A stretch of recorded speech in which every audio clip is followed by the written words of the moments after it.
Pernah nggak kamu mikir, ada nggak sih sistem politik ekonomi yang benar-benar cocok untuk semua manusia?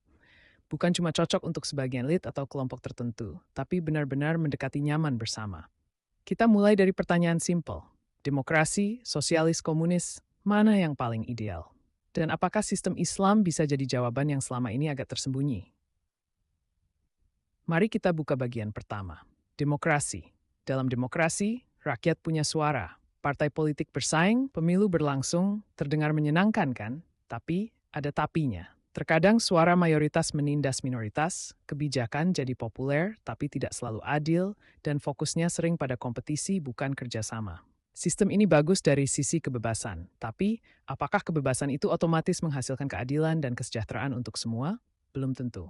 Lanjut ke bagian kedua, sosialis komunis. Nah, ide dasarnya mulia, pemerataan sumber daya, pengurangan jurang kaya miskin, keadilan sosial. Sistem sosialis muncul sebagai respon atas industrialisasi dan ketimpangan ekonomi. Komunisme lebih ekstrem lagi.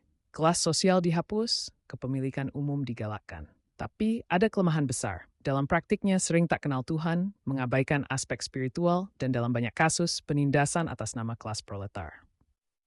Content reference. Maka muncul pertanyaan, apakah sistem yang fokus kepada manusia tapi menolak nilai ketuhanan bisa membawa kenyamanan bersama yang sejati? Sekarang kita masuk ke bagian ketiga, dan ini adalah inti yang menarik. Sistem Islam. Gagasan ini bukan kemenangan seketika, bukan eksperimen modern semata, tetapi sistem yang dalam pemikirannya mengatur manusia dengan nilai ketuhanan, keadilan, sosial, saling membahu. Misalnya, dalam kajian tentang sosialisme Islam, penulis menunjukkan bahwa dalam pemikiran HOS Cokro Aminoto, dijelaskan bahwa hak asasi manusia, keadilan sosial, bukan ide asing dalam Islam, malah sudah ada sejak dulu. Dalam artikel juga disebutkan bahwa komunisme dan Islam berbeda fundamental karena satu menolak Tuhan, satu mengaku berdiri di atas nilai ketuhanan. Lalu apa yang membuat sistem Islam menjadi pilihan yang menarik? Beberapa poin. Ajaran bahwa manusia adalah saudara satu sama lain. Kaum manusia itu satu umat. Ini membawa semangat kolektif, bukan hanya individu. Kewajiban sosial seperti zakat dan sedekah yang bukan cuma amalan moral tapi instrumen sistemik untuk pemerataan. Kepemilikan dan kekayaan dipandang sebagai amanah, bukan jadi alat dominasi satu pihak atas yang lain. Indeks, peraturan yang berbasis pada nilai transenden, tidak hanya suara terbanyak atau kekuatan mayoritas semata.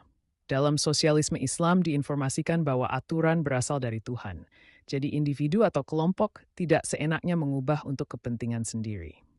Tapi, tentu, bukan berarti sistem Islam itu tanpa tantangan.